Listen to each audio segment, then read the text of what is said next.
Dostlarla anlaştık, pişireceğiz tatlı yemek.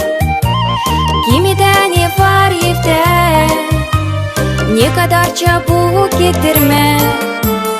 Kızıştırın ateşi, sayın birgi kaç kişi. Çağın koyacak olsun, çünkü hepsi doyunsun. Ateşte tetirime, biz doyamız gülüşme. Kenarsız bu sevinmek, çağında pişirmek. Ya bakın, kaynır. Koy oraya 2 soğan, kıy hem de 6 patlıcan. Anca olacak o zaman. Yok zararı, ben banacağım.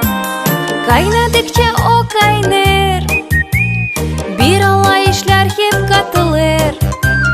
Koyduk bir de çukundur. Ya bakın, oldu bulgur.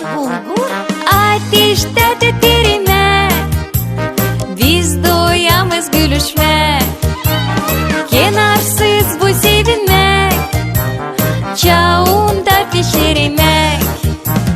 Ateşte tetirime, biz doyamız gülüşme. Kenarsız bu sevinmek, çağında pişirmek.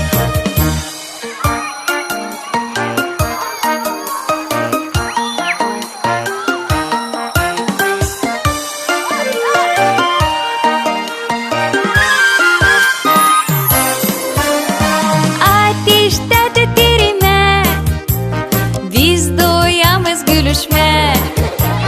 Kenarsız bu sevinmek, çağında pişirmek. Ateşte tetirime, biz doyamız gülüşme. Kenarsız bu sevinmek, çağında pişirmek.